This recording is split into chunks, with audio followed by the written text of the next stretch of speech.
Bismillahirrahmanirrahim. Assalamualaikum warahmatullahi wabarakatuh. Alhamdulillahirabbil alamin wa bihi nasta'in wala umuri dunya waddin. Wassalatu wassalamu ala asyrafil anbiya wa mursalin wa ala alihi washabihi ajma'in amma ba'd. Pada kesempatan kali ini saya Hafsah Nur Hamidah dari Prodi Ilmu Al-Qur'an dan Tafsir ingin memenuhi tugas ujian akhir semester pada mata kuliah Ulumul Hadis dengan dosen pengampu yaitu Dr. Haji Ahmad Alim LCMA. Langsung saja, Bismillahirrahmanirrahim. Materi pembahasan. Ada beberapa materi yang akan kita bahas, yaitu yang pertama ada hadis dhaif sebab cacat integritas, yang kedua ada hadis dhaif cacat integritas dan lemah kognitif, yang ketiga ada hadis mu'allal, munkar dan maudhu, yang keempat ada hukum meringkas hadis dan meriwayatkan dengan maknanya, yang kelima ada konsep sahabat, definisi dan tobaqat, yang keenam ada hadis musnad, 7 hadis musalsal dan contohnya, yang kedelapan ada hadis musalsal bil awwaliyah, kesembilan ada gharib al hadis, dan yang terakhir yang ke-10 ada adab perawi hadis. Materi yang pertama ialah hadis dhaif sebab cacat integritas. Masalah dari sisi integritas, yang pertama ada fasik. Menurut bahasa yaitu khuruj minat ta'ah. Menurut maknawi irtikabul kabair wa israru fis saghair. Irtikabul kabair ialah melakukan dosa-dosa besar. Contohnya seperti dosa-dosa besar diantaranya seperti membunuh, mencuri, kemudian israr fi Fisolair ialah melakukan dosa kecil secara terus-menerus. Fasik disebabkan karena israr fi salair. Yang kedua ada kadzib, yaitu berdusta atau berbohong. Hadisnya disebut hadis maudhu. Kemudian yang ketiga disebabkan oleh at-tuhmah bil kadzib, yaitu indikator kebohongan. Yang keempat ada bid'ah dari sisi akidahnya, seperti Mu'tazilah, Khawarij, Syiah, Jabriyah. Kemudian yang kelima jahalah atau jahil, yaitu kebodohan.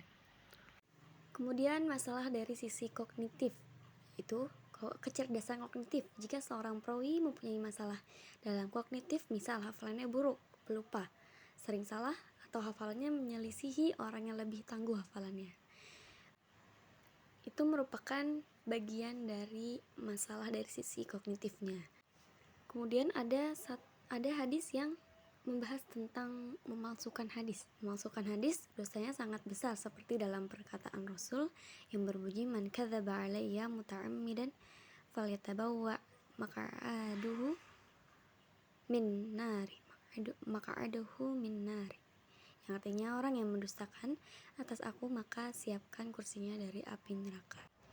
Kemudian bagaimana cara mengetahui hadis maudhu? Yaitu yang pertama dari al-iqrar, yaitu pengakuan perawinya. Yang kedua dari indikator as-sabiyah, yaitu fanatisme kelompok. Kemudian yang ketiga fanatik, masalah madhab. Ini menjadi masalah kalau dia buta. Misal seseorang menisbatkan ke Imam Syafi'i, padahal perkataan itu bukan dari Imam Syafi'i. Kemudian yang keempat ada at-ta'nu fil Islam, untuk menyerang Islam. Kemudian yang kelima menjilat penguasa, tazalluf ilal hukam. Yang keenam ada at-takasud wa talabur rizq, menjual agama dan untuk mencari duit.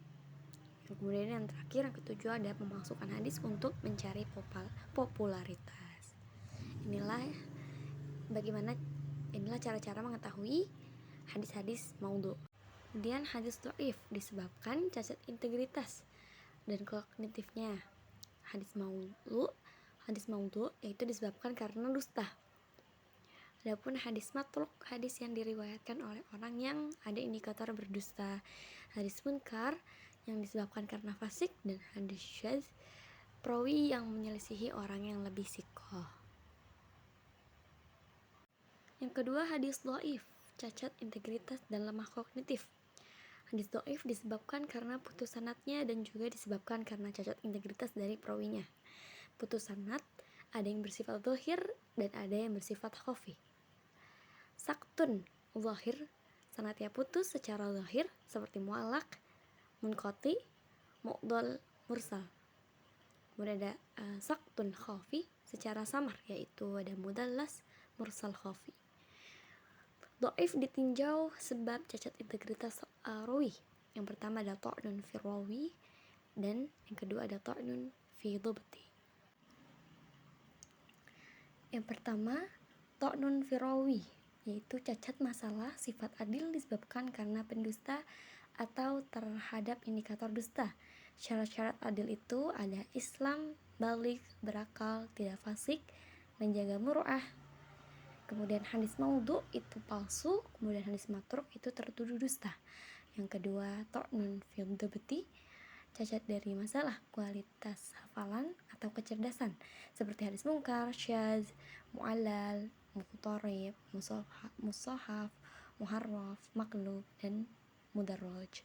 Yang pertama, ta'nun fi rawi, yaitu hadis maudhu, berhukum tertolak. Adapun indikator-indikator untuk mengetahui hadis palsu antara lain dapat diketahui dengan pengakuannya, yaitu mengakui memalsukan hadis.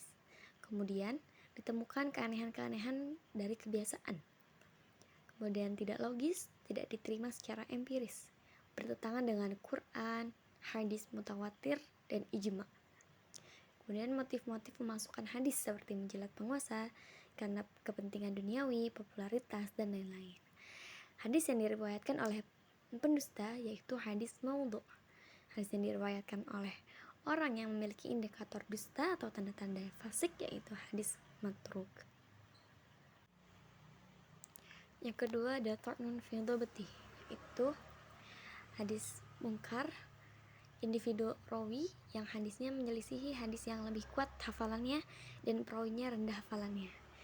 Kemudian syadz, rawinya thiqah, kuat hafalannya tetapi menyelisihi yang lebih kuat lagi. Kemudian ada mu'allal, paling rumit mendeteksinya, penyakitnya ada pada sanad dan matan. Dan matan sanadnya saja dan matannya saja. Kemudian ada mutarrib yang diriwayatkan dari perawi yang sama tetapi berbeda pada isi matannya. Musahaf mengubah kata dalam hadis menjadi sesuatu yang menyelisihi dari apa yang diriwayatkan oleh perawi yang thiqah secara lafaz atau makna. Kemudian matruk, hadis yang pada sanadnya ada rawi yang dituduh berdusta. Kemudian ada mudarraj, adanya perubahan atau tambahan pada matan atau rawi. Kemudian pembahasan selanjutnya yaitu hadis mu'allal, munkar, dan maudhu. Hadis mu'allal yaitu secara bahasa al-illah atau penyakit dari segi matan ataupun sanad, sebab hadis itu dianggap masalah zahirnya terlihat sahih tetapi setelah diteliti ditemukan ilahnya, ditemukan penyakitnya. Sebabnya tidak mudah untuk mendeteksinya, harus memiliki pakar yang khusus untuk mengetahui hadis mu'allal.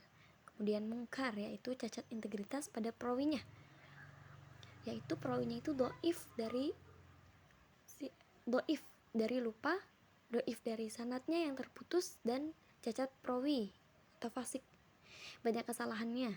Perawinya dhaif karena sering lupa atau fasik, kemudian bertentangan dengan perawi yang lebih kuat atau thiqah hafalannya. Maudhu, hadis maudhu. Nabi SAW pernah meriwayatkan kepada umatnya terhadap bahaya hadis palsu, sebagaimana dalam riwayat Imam Bukhari yang berbunyi, man kadzaba alayya muta'ammidan falyatabawwa maq'adahu minan nari, siapa yang dusta atas namaku secara sengaja maka siapkan tempat duduknya dari neraka. Hadis maudhu ialah salah satu faktor yang menyebabkan integritas jatuhnya seorang rawi, yaitu sifat dusta. Jika perawinya dusta atas nama Nabi maka hadisnya maudhu. Maksud dari dusta ini ialah hadis tersebut bukan perkataan Nabi tapi dibuat atas nama Nabi, maka disebut hadis palsu atau maudhu. Para ulama pun membuat studi kritis untuk mendeteksi hadis palsu. Kemudian yang selanjutnya yaitu hukum meringkas hadis dan meriwayatkan dengan maknanya.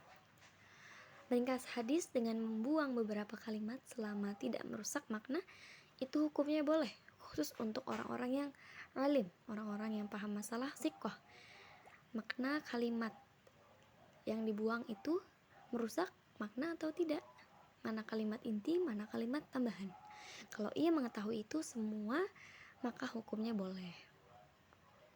Syarat untuk meringkas hadis itu dilakukan oleh orang yang paham tentang masalah isi kandungan hadis secara keseluruhan. Dia meringkas untuk tujuan tertentu untuk mempermudah. Misalkan jika dia meringkas tidak merusak makna, maka hukumnya boleh. Kemudian juga ketika dia meringkas hadis, maka ia tidak boleh membuang kalimat inti atau konten inti hadis tersebut. Adapun syarat ketika ia meringkas hadis, hendaklah yang diringkas bukan hadis ibadah-ibadah qauliyah. Misalnya tata cara lafaz tahiyat, redaksi lafaz tahiyat itu tidak boleh diringkas. Tata cara ibadah fi'liyah. Ada doa-doa tertentu yang diucapkan Nabi sebagai rukun ibadah harus disampaikan dengan lengkap kalau berkaitan dengan masalah doa yang itu bagian dari ibadah secara fi'liyah. Kemudian syaratnya juga rawi yang boleh meringkas harus rawi yang siqah, bukan rawi yang terduga dia berbohong. Kalau rawi yang biasa memasukkan hadis atau dhaif, ia tidak diperbolehkan. Kemudian bagaimana hukum meriwayatkan hadis dengan makna saja? Adapun meriwayatkan hadis dengan makna itu khilaf. Para ulama khilaf tentang masalah ini. Mayoritas ulama memperbolehkan meriwayatkan hadis dengan makna. Meriwayatkan hadis dengan maknanya saja itu khilaf, tetapi menurut jumhur hukumnya boleh selama tidak merusak kandungan inti pada hadis tersebut. Kemudian dikatakan juga sesungguhnya hanya boleh meriwayatkan dengan makna bagi orang yang hafal hadis kemudian lupa lafaz teks yang persis dan tersisa maknanya, kemudian bisa mentakbirkan ulang, maka baginya boleh karena itu untuk kemaslahatan. Yang selanjutnya yaitu konsep sahabat, definisi dan tingkatan. Sahabat itu bisa dikatakan sebagai mukmin yang pernah bertemu dengan Nabi SAW walaupun hanya melihatnya dan belum pernah duduk bersamanya, atau pernah duduk bersamanya tetapi tidak melihatnya. Jadi adapun syarat-syarat sahabat. Yang pertama harus muslim. Jadi orang-orang yang kafir, orang yang munafik, orang yang musyrik itu mereka tidak tergolong dalam kategori sahabat. Kemudian yang melihat Nabi, kemudian harus beriman dan mempertahankan keimanan sampai akhir hayat. Kemudian adapun tobakoh atau tingkatan konsep sahabat ini, yaitu yang pertama sahabat yang pertama masuk Islam yaitu Khulafaur Rasyidin. Yang kedua sahabat yang masuk Islam sebelum majelis Darun Nadwah. Kemudian ketiga sahabat yang ikut hijrah pertama ke Habasyah. Kemudian yang keempat sahabat yang mengikuti perjanjian Aqabah yang pertama. Kemudian sahabat yang mengikuti perjanjian Aqabah yang kedua. Keenam para muhajirin. 7 sahabat yang mengikuti perang Badar. Yang kedelapan sahabat masuk Islam di antara perang Badar dan perjanjian Hudaybiyah.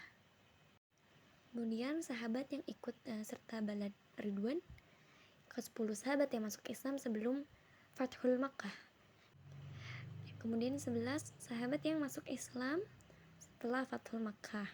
Ke-12 anak-anak yang masuk Islam saat Fathul Makkah. Itulah diantara tobakoh sahabat. Yang keenam, bab yang keenam yaitu hadis musnad. Hadis musnad ialah hadis marfu' yang disandarkan sampai Nabi SAW. Yang memarfukannya yaitu para sahabat dengan sanad zahirnya yang bersambung. Ada banyak nama-nama istilah kitab di dalam mustalah hadis seperti kitab musnad, yaitu mengumpulkan riwayat hadis berdasarkan riwayat sahabat. Kitab jami' yang merupakan kitab yang mengumpulkan semua bab seperti fikih, akidah, muamalah dan lain-lain yang telah diriwayatkan secara tersusun. Kemudian ada kitab sunan yang disusun sesuai bab-bab fikih. Musnad diriwayatkan oleh muhaddits dari guru-gurunya sampai ke sahabat, kemudian sahabat memarfukan kepada Nabi. Hadis musnad ini juga harus memiliki sanad yang bersambung. Selanjutnya hadis musalsal dan contohnya. Salah satu cara periwayatan hadis dari masa Nabi kepada para tabi'in dengan cara turun-temurun bahkan hingga sekarang ini ya. Maksudnya ini hadis musalsal ini ya. Makna musalsal hadis yang disampaikan oleh para perawi secara berurutan dengan mata rantai yang memiliki ciri khas dalam keadaan atau situasi tertentu, baik secara perbuatan maupun secara perkataan ataupun secara keadaan dan sifat yang itu secara berurutan. Diriwayatkan dengan ciri yang khas dengan sifat tertentu atau keadaan tertentu sehingga nantinya ada musalsal qauli atau yaitu perkataan dan musalsal fi'li yaitu perbuatan atau keduanya. Musalsal juga kesamaan para perawi hadis dalam masalah mata rantai sanad membahas tentang mata rantai sanadnya persis dalam sighah ataupun ucapan redaksi dari para guru-gurunya sampai Rasul. Contoh musalsal qauliyah yang disampaikan dengan cara ucapan yaitu an Mu'adzin qala lakiyani Rasulullah sallallahu alaihi wasallam faqala ya Mu'adzu inni la uhibbuka faqultu ya Rasulullah wa anna wallahi uhibbuka qala fa inna ausika bi kalimatin taquluhunna fi kulli salatin Allahumma a'inni ala dzikrika wa syukrika wa husni ibadatik. Diriwayatkan dari Mu'adz bin Jabal, aku berjumpa Rasulullah SAW. Beliau berkata, wahai Mu'adz, sungguh aku mencintaimu sebagai sahabat. Kemudian aku menjawab, begitupun aku wahai Rasulullah. Kemudian Nabi bersabda, sungguh aku mewasiatkanmu dengan doa yang hendaknya kamu baca ketika usai sholat. Allahumma a'inni ala dzikrika wa syukrika wa husni ibadatik. Kemudian contoh dari musalsal al-fi'liyah yang disampaikan dengan perbuatan yaitu hadis Abi Hurairah qala sabbaka biyadi sallallahu alaihi wasallam wa qala khalaqallahu al-arda yauma sabti. Hadis Abu Hurairah, dia berkata, Abu Al-Qasim Nabi SAW memasukkan jari-jari tangannya kepada jari-jari tanganku, jari jemari, bersabda, Allah menciptakan bumi pada hari Sabtu. Itulah tadi contoh hadisnya. Kemudian tujuannya dan faidahnya ialah untuk ziyadatul dhabti minar ruwat, supaya dapat betul-betul menjaga integritas rawi dan juga amanah penyampaian hadisnya, supaya orang belajar betul-betul meriwayatkan dari Nabi persis, baik secara ucapan, perbuatan, momentum, tempat maupun zaman, sehingga tasalsul ini menunjukkan orisinilitas